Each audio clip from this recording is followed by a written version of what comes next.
CT, what's good with you? It's your man CJ tapping in for that second Spike installment.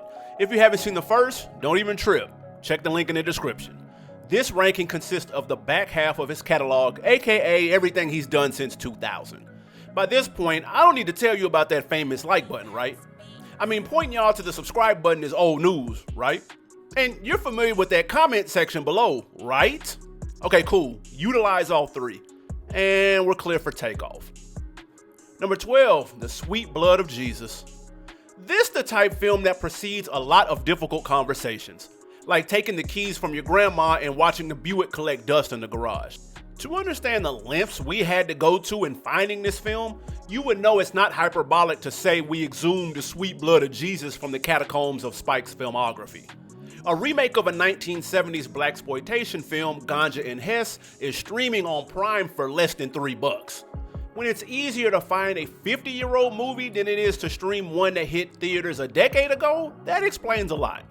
To make matters worse, for some reason he decided to double down on his expansion of Do the Right Thing, picking up more or less where Red Hook Summer left off. Lee turned an iconic film into the worst trilogy we've seen since Human Centipede.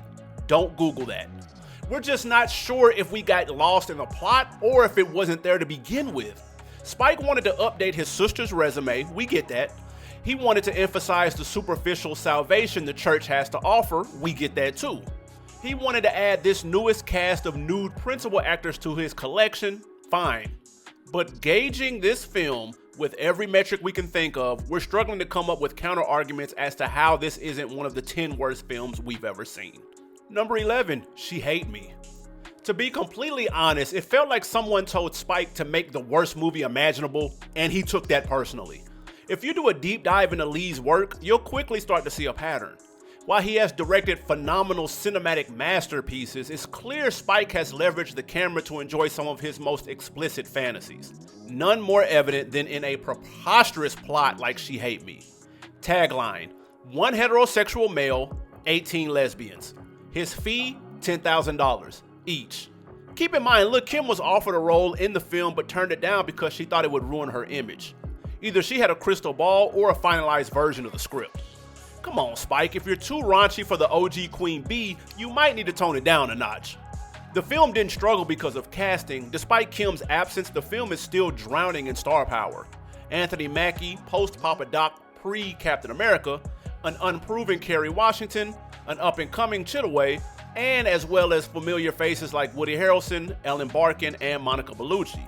Q-Tip got another acting credit under his belt, while this would be one of Ozzie Davis's last. The cast is the only reason this one ain't scraping the bottom. Number 10, Bamboozled.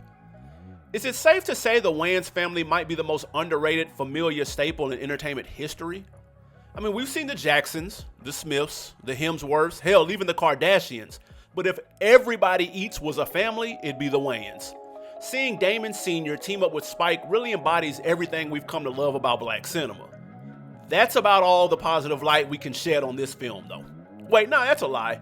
Not only did Spike cast Mos Def as Big Black Africa, he even had the legendary MC share the screen with Black Thought and the Roots as the Alabama Porch Monkeys. Pierre Delacroix's faux French accent was a deliberate caricature of Sidney Poitier. In moderation, it would have just been distracting. Stretched out over 2 hours and 15 minutes runtime, it's hard to call it anything other than distasteful. I know Spike was teetering in the pseudo-parody direction when critiquing the way black culture was being exploited, indirectly shading the likes of BET and gangsta rap culture. But to be honest, the Boondocks did it better.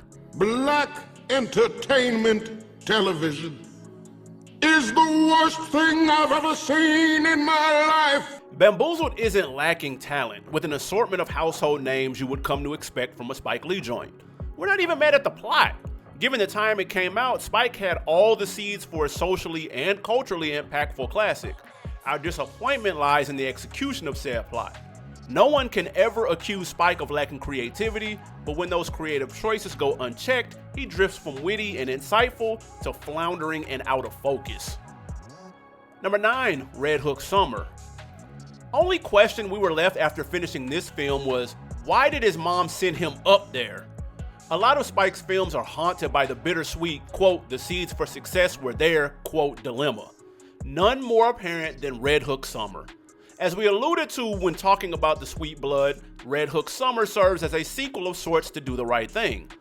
With Tracy Camilla Johns taking on the role of Mother Darling, Lee connects his debut film to his most known. Why Spike chose to don Sal's uniform and have Mookie delivering pizzas at 55 isn't in my purview. What I can tell you is the real tragedy of this film is how much of an inversion it is to Crooklyn, almost like an evil twin. Essentially, everything Spike did right with the former, he fumbled with the latter. If it wasn't for the film's explosive third act, Red Hook probably fails to crack the top 10. Had he played his cards right, i.e. better casting, pacing, and story development, it would have been a lock for a top 3 spot. Still, even in the ashes of failure, we see glimmers of hope. Before he was grabbing Oscar nominations in films like Rustin and Sing Sing, Coleman Domingo was collecting minor supporting roles like Pokemons. The breakout of which not only rescued this film from abject mediocrity, but started a highlight reel that would stretch across films like Selma and Lincoln and the Birth of a Nation. The 2016 one, not the Klan initiation one. Long story short, if you're looking for a good movie, this ain't it. If you're looking for good performances, Coleman Domingo and Thomas Jefferson Byrd got you covered. Number 8, Chirac. This film opened with the Nick Cannon rap. Respectfully, Chirac making it this far into the list highlights Spike's struggles in the 21st century. Addressing the endemic problem of gun violence and gang culture wasn't just admirable, it was necessary in a sense. Setting it against the backdrop of ancient Greek plays, however, immediately puts it out of reach for the audience who needs the message the most. To add insult to injury, the notion that a sex strike could solve the nuances of Chicago's bloodshed came across as tone deaf. What baffles us is why Spike always gets the ingredients together for a classic but rarely puts the recipe together. During the opening rap scene with Nick Cannon, we see Vic Mensa on stage as a background character hyping up a fictional rapper. 2015, 2016, Vic wasn't big enough to lead a film.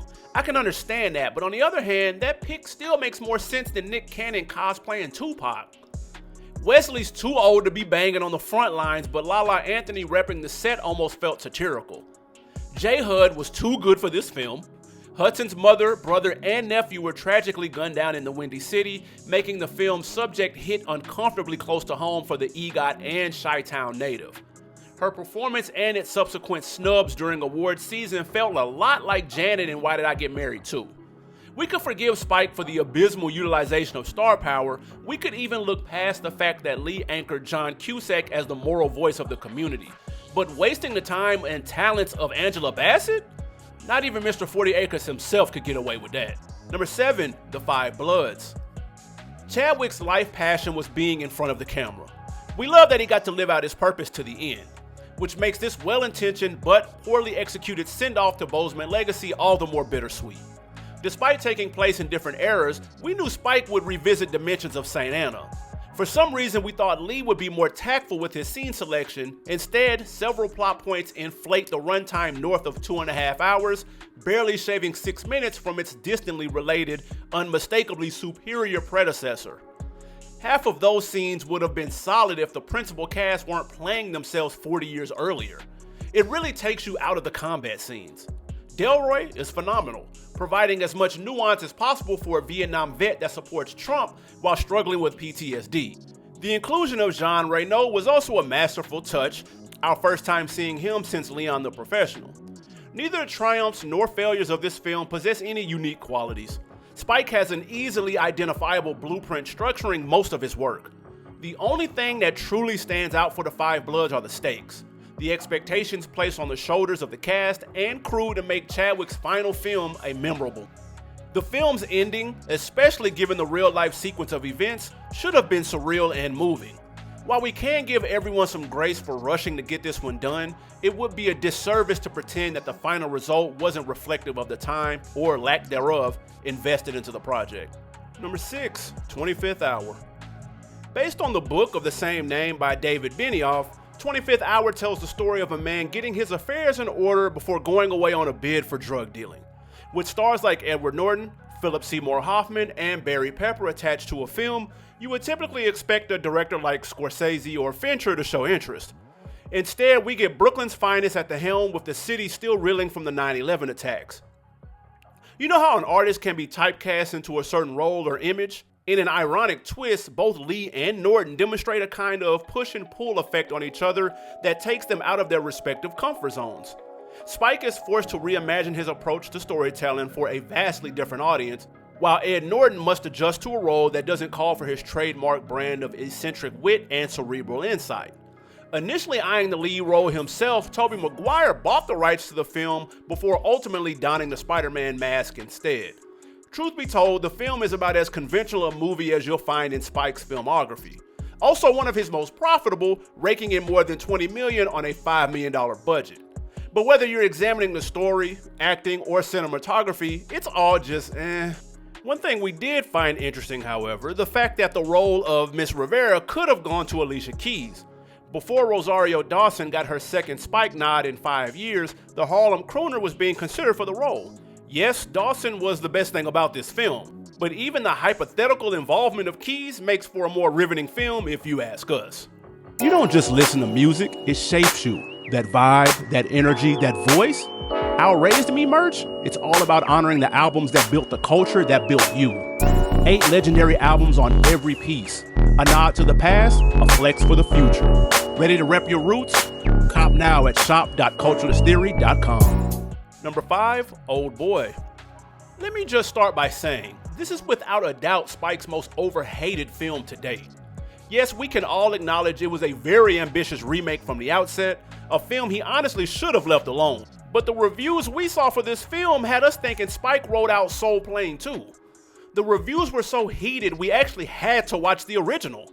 Obviously, the Hollywood recreation lacks the creativity and emotional impact of its predecessor, but are we out of pocket for thinking Lee still made improvements of his own?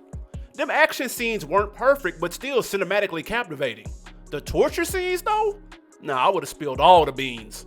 The original definitely has a rawness you can't replicate, but most of the changes Spike made felt like earnest attempts to compensate for the gap in cultural norms. Our main critique was casting Josh Brolin. When you need a protagonist to be expressive while struggling with a moral and psychological crisis, the last person that comes to mind is Thanos. Speaking of Thanos, we also see MCU co-stars Nick Fury and Wanda Maximoff, Sam Jackson and Elizabeth Olsen respectively. For all of its trade-offs, we would argue Old Boy exhibits Spike's reverence for its source material. Despite some clear shortfalls, there's no question Lee has the utmost respect for the South Korean classic. Number 4, Highest to Lowest. In their 5th concerto, Denzel and Spike team up for the first time in nearly 20 years. It's an unfortunate case of an unstoppable force meeting an immovable object. Audiences are faced with a conundrum of different stakes. Denzel's ability to raise the floor of a project versus Spike's tendency to cap a ceiling.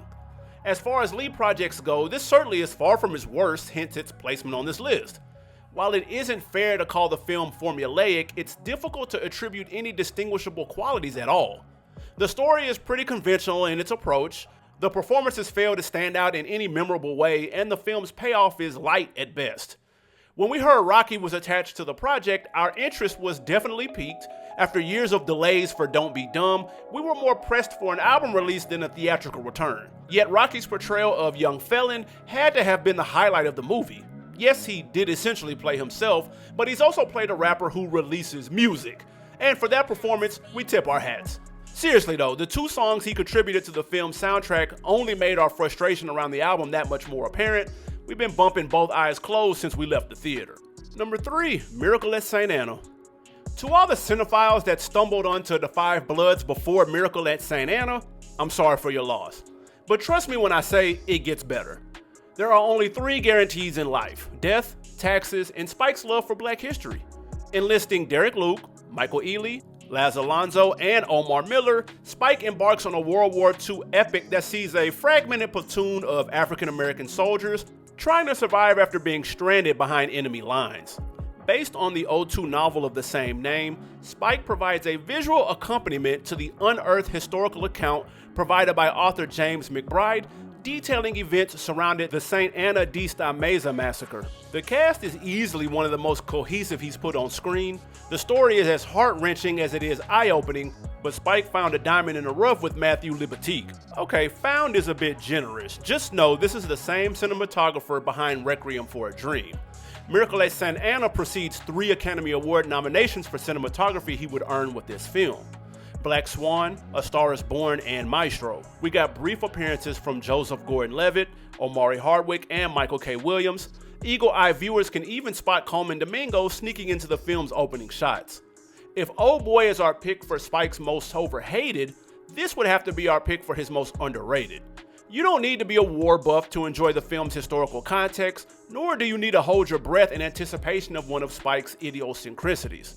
Just grab your snack of choice, enjoy scenic portraits of the Italian landscape, and watch a cast of cinematic royalty putting on generational performances. Number 2, Inside Man. In anticipation of their newest collab, Highest to Lowest, we paid extra close attention to Denzel and Spike's work together throughout the years. We'll be the first to say Inside Man has never gotten the credit it deserved. Still Lee's only film to gross $100 million plus at the box office, although BlacKkKlansman came mighty close. Inside Man is a bank robbery turned chess match between Clive Owen and Washington. We've covered this in our 2000s Denzel ranking, but for those who aren't on game, we'll give you the CT rundown. Continuing the trend of his best work post-2000, Inside Man was written by someone other than Spike. We have Russell Gurwitz to thank for the film's well-rounded, almost suspiciously methodical plot. We get a budget estimated to be north of $40 million and the cast that comes with those kind of resources. Jodie Foster, Christopher Plummer, William Dafoe chill away on the verge of a breakout performance. Of course, there's a fluid story that moves so smoothly you'll be shocked to find that 2 hours of your life have passed by the time the credits start rolling. And we get Denzel at the intersection of some of his best work, the suspense of The Manchurian Candidate, the mental gymnastics of Deja Vu, the charisma of Pelham 123. The film is all gas, no brakes. Now, if only they hadn't gotten greedy and greenlit that sequel that nobody talks about. We don't say that to say it's the single greatest thing he's ever attached his name to. Far from it. But it does show Spike at the zenith of his critical and commercial overlap. Number 1, BlacKkKlansman. Spike's 2018 Full Circle film was made possible by Ron Stallworth, a black man who not only integrated the Colorado Springs Police Department, but also managed to infiltrate the Ku Klux Klan. We checked out the audiobook for his 2014 memoir that's loosely inspired the movie. Narrated by the author, we definitely recommend it if Black history or memoirs get you out of the bed in the morning. As far as the film goes, I'm not sure how much I really need to sell it to you. It was nominated for 6 Oscars, securing the win for Best Adapted Screenplay. Well deserved. Keeping it a bean though, it's only his second worst snub for Best Motion Picture, with the worst being his lack of a nomination in '93. BlacKkKlansman was very well received, especially for a Spike joint. The buffoonish nature in which the Klan portrayed themselves, true to the source material, seemed to make it easy enough for moderately intentioned whites to root for our protagonists. Our one gripe with the film? Probably the era it came out in, with all the semi-satirical roasting of our supremacist culture. This subgenre of sanitized black narratives emerged. Films like Dear White People, The Hate U Give, and The Green Book revive this age-old tradition of calling out a moral wrong without emphasizing the accountability needed to reckon with the material's dilemma. Spike reached a larger audience than anyone would have imagined with this film. Yet in doing so, he may have inadvertently added to the chorus calling out diet racism. Don't let that distract you from the unreleased prints we hear as the credits roll though. Alright fam, it's been real. Stay tuned, we've been revamping our CT cinematic universe. Drop some names down in the comments and we'll be sure to roll out some carefully crafted content just for you. Before you click out of this one, make sure you get active with them like and subscription buttons and share the channel with some loved ones. You know the algorithm can only do so much. It's your man CJ for CT, I'm out.